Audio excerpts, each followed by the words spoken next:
La hora de Maquiavelo.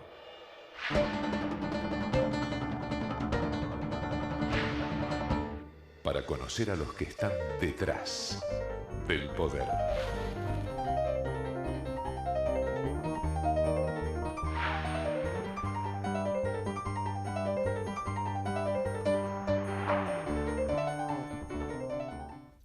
Hola, ¿qué tal? Bienvenido a esta nueva hora de Maquiavelo.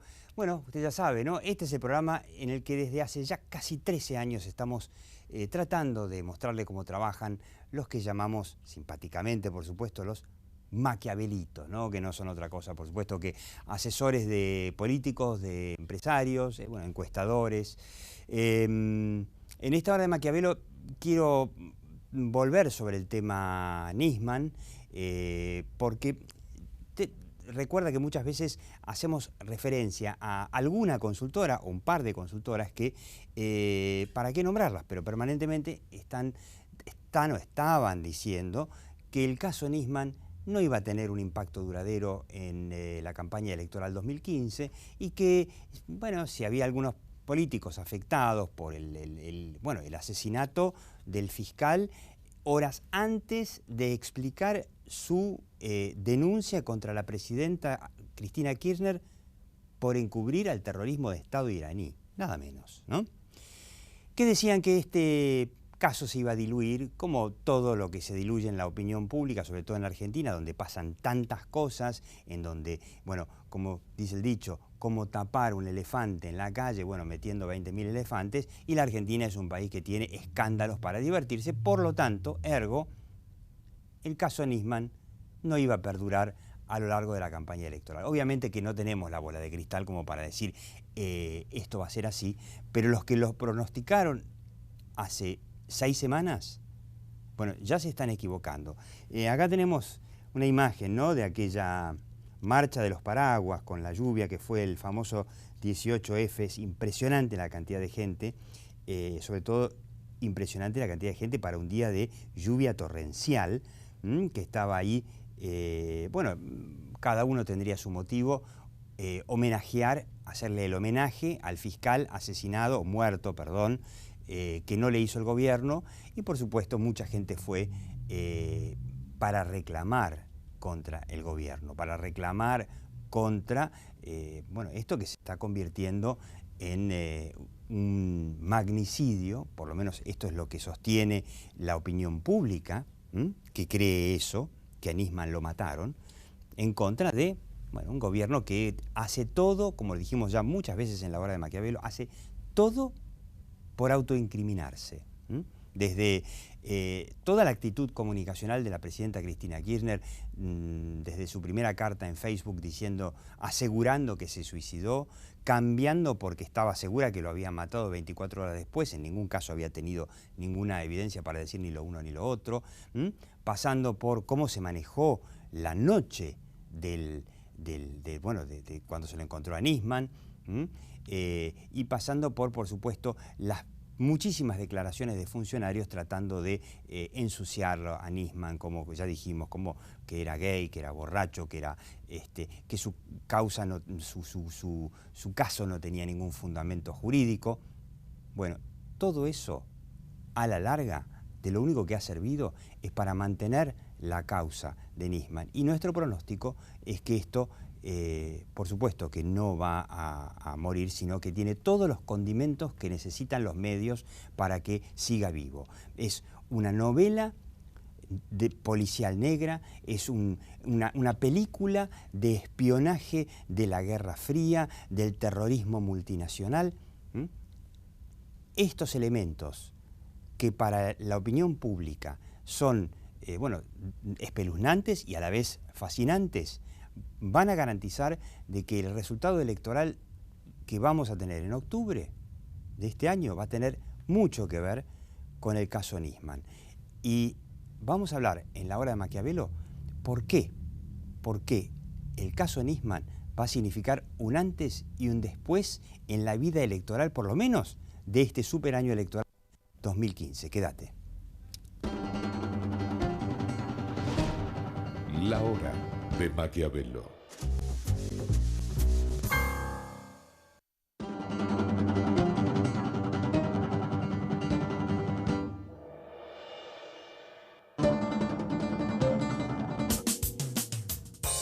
¿Sabías que en la legislatura podés visitar el vestidor de Evita, tal cual lo usaba? Legislatura de la Ciudad Autónoma de Buenos Aires. Monumento Histórico Nacional. Tu voz en la ciudad.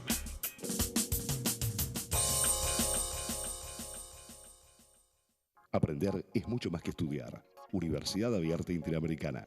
www.uay.edu.ar. El futuro sos vos.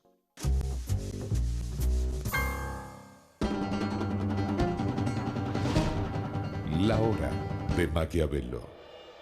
Bueno, le digo con quiénes estamos, ¿no? Tenemos el honor de tenerlo a Felipe Noguera, que es encuestador, analista político y que vive prácticamente afuera, ayudando a candidatos a ser presidentes, no sé, en Centroamérica, en El Salvador, Guatemala, Honduras. Ahora nos va a explicar un poco dónde está. Y lo tenemos, bueno, a Humberto Toledo, como ya le dije muchas veces, es uno de mis peronólogos favoritos. El hombre, por supuesto, también es periodista y asesor político. ¿Me equivoco? ¿O la consultora, digamos la Poliarquía, la consultora que estuvo asegurando que el caso de Nisman no va a teñir la campaña electoral, por lo menos no mucho más allá de las primeras semanas? Y bueno, no sé, ¿ustedes lo ven así? Bueno, yo ni me hago cargo de lo que dice Poliarquía, ni vengo a criticarlos, ¿no? Pero mi opinión sobre ese tema es que un caso tan fuerte como ese no se puede decir en el momento que no va a tener impacto. Lo más probable es que sí tenga impacto, si no es por otra cosa, porque ocupa todo el espacio de la comunicación. Además, y restringe hay noticias impactantes. Exacto. O sea, hace más difícil, por ejemplo, hoy lanzar un candidato nuevo, porque el espacio de la comunicación ya está lleno con otros temas. Y creo que tenés ahí mi modelo T para analizar la política argentina. Interesante. A ver, ahí tenemos un medio teórico, pero para eso estamos en la hora de Maquiavelo. El escenario hacia 2015, el modelo T, y esas son unas burbujitas que hacen como una especie de T. Sí, esto lo diseñé hace como 1 año y medio más o menos, y donde veíamos que hay una parte de la población argentina que recibe o asignación universal por hijo a alguien de la familia o jubilación especial, digamos, y que se oponen a las marchas, como las famosas 3 grandes marchas que hubo, y ahora está la de los fiscales también. El 2012. Y es un voto estructural muy fuerte del Frente para la Victoria. O sea, hay gente que está recibiendo un beneficio concreto de la actual administración, y la presidenta hizo referencia a eso el jueves por la noche, ¿no es cierto?, hablando de que no les vayan a quitar estos beneficios concretos, y que es donde más fuerte está Scioli o cualquier otro candidato que pueda tener el Frente para la Victoria. Y en la otra parte, la parte de arriba, digamos, de la T, está la gente, el altísimo porcentaje, 11% de la población que fue a alguna de las marchas, es comparado con otros países muy alto la movilización, muy alto, más otro 44% de gente que acompaña a la marcha, que dicen no voy, pero estoy con ellos. Te puedo hacer un agregado a esto. Tuvimos hace el día de la semana previa a la marcha una encuesta de Celia Kleiman acerca de cuán de acuerdo estaba con la marcha del 18F, y el acuerdo a nivel nacional le daba 80%. Perfecto. Eso no significa que el 80% iba a ir a la marcha, porque no fue, de hecho, pero que estaba de acuerdo, que la apoyaba. Claro. Esto incluía incluso a votantes actuales del Frente para la Victoria. Ahora, claro, lo que yo muestro acá, porque entonces pongo Scioli abajo, Massa agarrando un poquito de cada lado, y arriba en la T, de un lado, la unen que no se unen, y por el otro lado Macri, que viene creciendo, ¿cierto? Entonces, de abajo para arriba vos tenías una política de intereses estructurales, de me conviene que siga este gobierno porque yo recibo X beneficio. Que además ese es el eslogan que esta semana la presidenta dijo en su discurso. Voten, no, si quieren conservar la guita, tienen que votarme a mí. Sin entrar a una consideración de valor, si eso está bien o está mal, ese es de alguna manera el criterio del criterio fundamental. Podemos entrar a pensar en sus necesidades, la pirámide de Maslow, etcétera. Pero si nos vamos a la parte de arriba, lo que tenemos es gente que se está expresando más por el lado de ciertas reivindicaciones republicanas, llamémoslo así, de la libertad de prensa, el equilibrio de poderes, ¿Cuánto etcétera. es eso en la Argentina realmente? Porque hay algunos que dicen depende que estos son cuál un par es de el gatos tema. locos de la clase media que son los... Justamente depende cuál es el tema. De repente hay un tema como la marcha del otro día que tiene mucho apoyo, y hay otro tema que tiene menos. La independencia de la justicia, pero que yendo de eso se trataba. A la aplicación de este modelo, por la pregunta de si esto incide en las elecciones, cuando el fenómeno político, el dato político es, por ejemplo, lo de Nisman, entonces esto activa la parte de arriba del modelo. O sea, la discusión está dada con respecto a las instituciones, etcétera. Y entonces como que la energía del modelo se va para allá. Llega otro momento donde, por ejemplo, alguien lanza la discusión de que si se van a seguir los programas sociales o no van a seguir. Entonces eso activa la otra parte. Entonces un fenómeno, un hecho como la muerte de Nisman y obviamente todo lo que está por detrás y por delante de la muerte de Nisman, tiende a activar esa parte de arriba, donde en esa parte de arriba el ganador neto es Macri. La UNEN sería ganadora también, pero como no han logrado ponerse de acuerdo y más bien se están desarticulando, no están captando nada de esto, y a Massa, que pretende estar con un pie de cada lado, le complica un poco la vida. Massa tiene la ventaja de estar en el centro y picar un poquito por todos lados, pero tiene la desventaja que en el centro también lo pueden aplastar de alguna manera. Ahí estuvo, ¿no?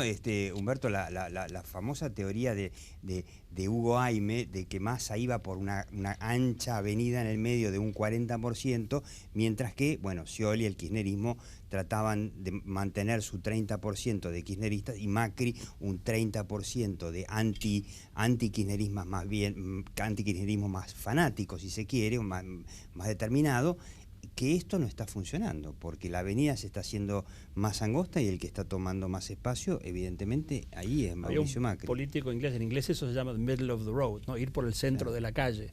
Pero había un político laborista inglés, señor Bevan, que decía que los que van por el medio de la calle los atropellan.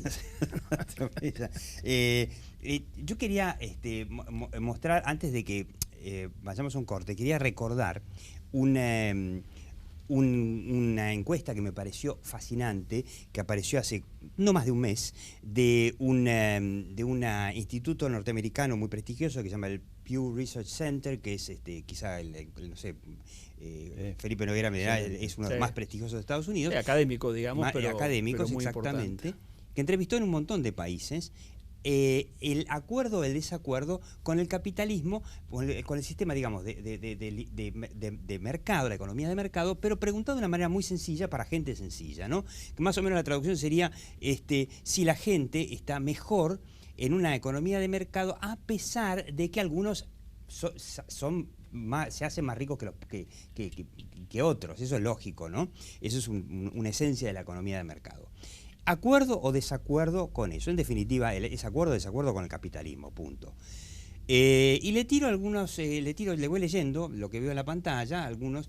Corea del Sur, 78 de acuerdo, 20 de desacuerdo. Imagínate, Corea del Sur, una potencia económica hoy en día. Alemania, que tuvo Corea del Sur y Alemania, Alemania tuvo su Alemania dividida entre comunista y capitalista. Corea sigue teniendo ahora. En Alemania 73 a favor, 25 en contra. Estados Unidos, la patria del capitalismo, 70 a favor, 25 en contra. Israel 68 a 26. Bueno, vamos bajando, pero fíjense qué interesante, que el promedio es de 63 a 30. Fíjense, acá llegamos a casos como el de Grecia, en donde Grecia acaba de ganar un gobierno de izquierda. Ahí hay un poquito más de desacuerdo, 47 a 50, mínimo. Japón también, sorprendentemente, hay 47 de acuerdo contra 51 en desacuerdo, pero en general la tendencia en promedio de los países desarrollados es una clara mayoría de 63 a 30 a favor del capitalismo. Ahora, veamos los países emergentes, ¿no? A ver si podemos, ahí está. Bueno, ahí tenemos, impresionante, Vietnam, el país que estuvo en guerra con Estados Unidos y que le ganó a Estados Unidos por imponer su comunismo. Hoy el 95% de los vietnamitas son procapitalistas y el 3% está en contra del capitalismo. China, gobernado por el Partido Comunista, el 76% está con el capitalismo, el 18% en contra. Bueno, y ahí vamos bajando, y ¿a dónde queríamos llegar? Queríamos llegar hasta abajo de todo. ¿Cuál es el país más anticapitalista del mundo? Argentina. Tiene un 33% de acuerdo y un 48% de desacuerdo. El promedio de los países emergentes es de abrumadora aprobación del 62% contra 28%, o sea, 2/3 están a favor. Pero quería también mostrar un par de casos, ¿no? Nuestros vecinos de Brasil, que tienen a Dilma, una mujer de izquierda, como presidenta. 60% a favor del capitalismo, 35% en contra.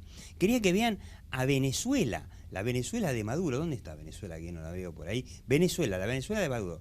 67 a favor, 28 en contra. O sea, 2/3 de los venezolanos están por la economía de mercado. Y el promedio, los emergentes, 62 a 28. La conclusión a la que llego es que la Argentina es el país más anticapitalista del mundo. Y lo que le vamos a preguntar a dos expertos, digo porque el caso de Humberto Toledo es muy interesante, me olvidé de presentarlo correctamente. Humberto Toledo fue vocero de Carlos Menem y contribuyó a la comunicación de lo que fue en ese momento un vuelco en la opinión pública de, el estatismo que venía de los militares y de Alfonsín hacia una economía más de mercado que vino con Carlos Menem. Y Felipe Noguera hizo ese trabajo de tratar de convencer a la opinión pública en muchos países latinoamericanos de que el capitalismo es el único sistema por el cual los pueblos progresan. Lo hizo en muchos lugares y me parece que de todos esos, la Argentina es el desafío más complicado. Y hablando de la bomba de tiempo, como lo bautizó Marcelo Bonelli, el comentario el viernes, la bomba de tiempo que le deja el kirchnerismo al que viene, yo creo que esa es la bomba de tiempo más complicada. Ahí venimos. La hora de Maquiavelo.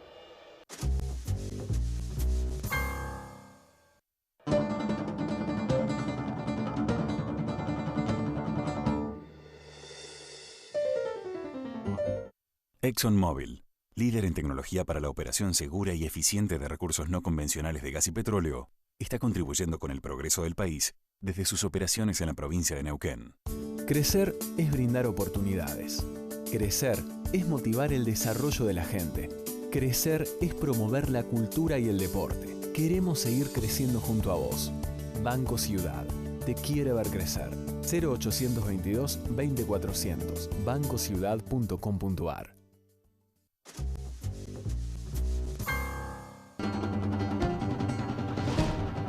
La hora de Maquiavelo.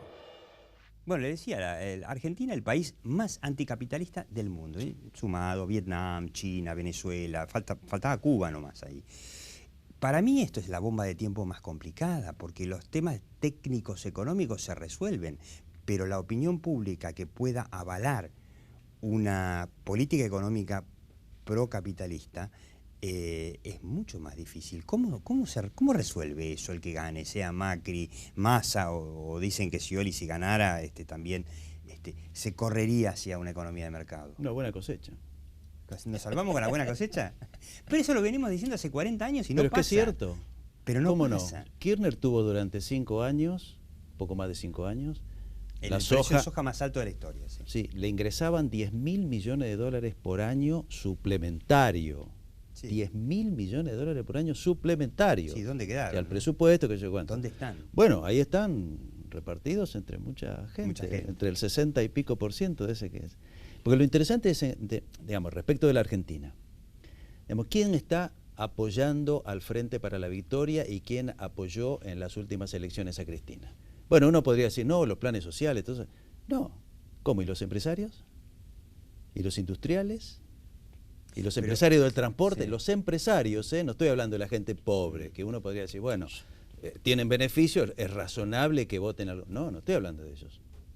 Estoy hablando de los que no son pobres, de los que se han beneficiado extraordinariamente con el modelo. Igual, Humberto, yo no sé si haces una encuesta en el empresariado, si es mayoritario ese apoyo. No lo veo mayoritario. Sé que hay, sin duda. Pero si está terminando el gobierno, ¿cómo va a ser hoy? No, fue antes. Fue antes, ahora no, ahora ya se termina. Van a apoyar al próximo. Estamos en problemas. Entonces, si los empresarios, que son los tipos que tendrían que defender al capitalismo. No, ¿cómo? Al revés. Se hace mejor, ¿Cómo? Se hace mejor negocio. Los empresarios argentinos lo que no quieren es competencia. Por favor. Lo que no quieren es competencia. Levantame los aranceles para que no me ingresen los productos importados. Y si ingresan a un precio alucinante que no lo puedo ver. Esos son los empresarios argentinos, por favor. Ahora, acerca de esta encuesta, digamos, me parece muy interesante, como decía, además la comparación internacional, por lo que yo hago, es interesante. También uno podría hacerle una crítica, digamos, que en la comunicación política, mi experiencia, es más importante el problema que la solución. Es decir, el planteo de lo que vos llamás capitalismo, economía social de mercado, como quieras llamarlo. El consenso que tenga el gobierno que venga para cambiar esto. Lo que yo digo es, este modelo de alguna manera, o esa pregunta, está apuntando a una manera de encarar las cosas.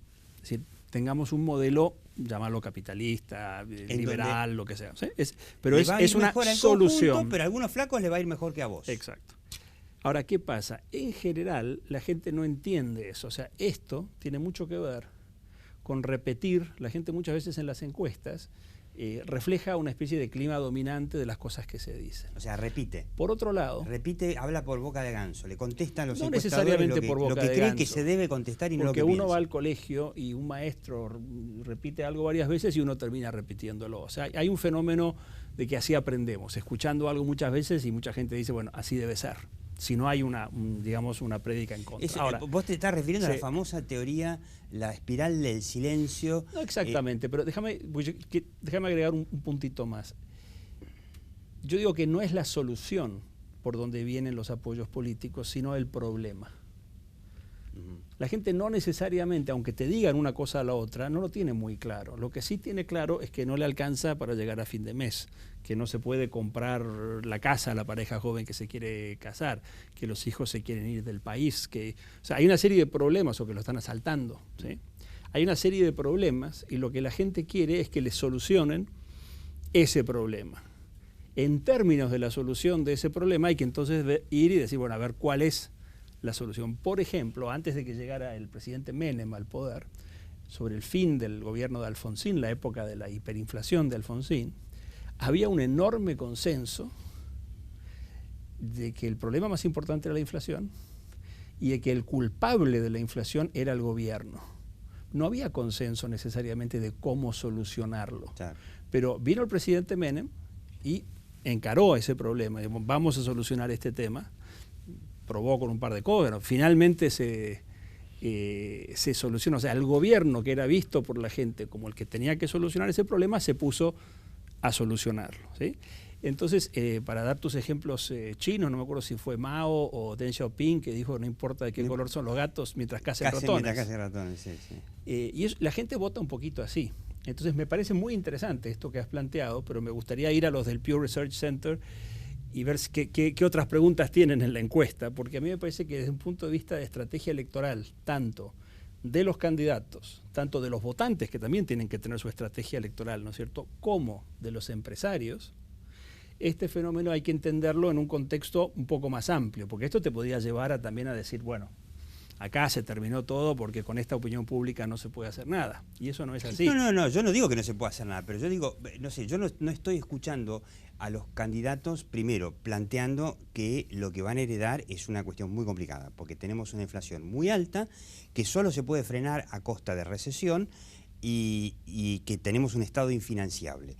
Para resolver ese problema, que es la madre del borrego, porque si no, no se resuelve la inflación, se necesitan cambios muy profundos que, por lo que yo veo en esa encuesta, no está el consenso de la opinión pública y por otro lado tampoco veo a los candidatos preparándolo ese consenso.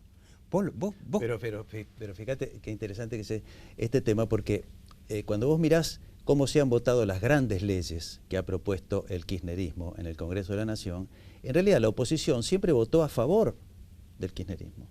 La mayoría de las veces sí. Entonces en la Argentina vos tenés una oposición que es oficialista. Hubo un montón, no digo todos, pero un montón de partidos de la oposición que votaron la expropiación de los fondos de las grandes leyes. De las jubilaciones. Empezando, hay una anterior que me parece gravísimo, que es delegación de funciones. ¿Sí? Sí. El Congreso le delega funciones al poder. Tema de eso es gravísimo. Y no se discute. Ahora, pero no, mira, los grandes temas que a la población la castigan y la hieren todos los días, en el Congreso no se discuten. ¿Por qué? Porque no son representantes del pueblo. Los diputados no son representantes del pueblo. Entonces no sirve todo el sistema político. Obviamente, los diputados son representantes de los partidos, o del gobierno, o de otros partidos, pero no son representantes del pueblo. Si lo fueran, los dos problemas más graves que tiene la población, que es la inseguridad y la inflación, estaría todos los días discutiéndose en el Congreso. Y no lo está. ¿Por qué?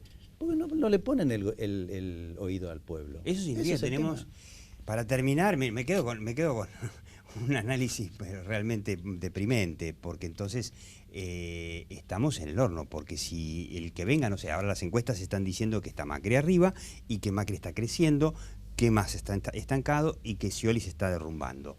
Puede ser que sea Macri, que sea una especie de Macri con un apoyo radical o parcialmente radical. Creo que la clave es el peronismo dividido. El peronismo dividido nunca será vencido. Claro, sí, cuando los peronistas se dividen, que se pelean, se están multiplicando, dijo el general Perón.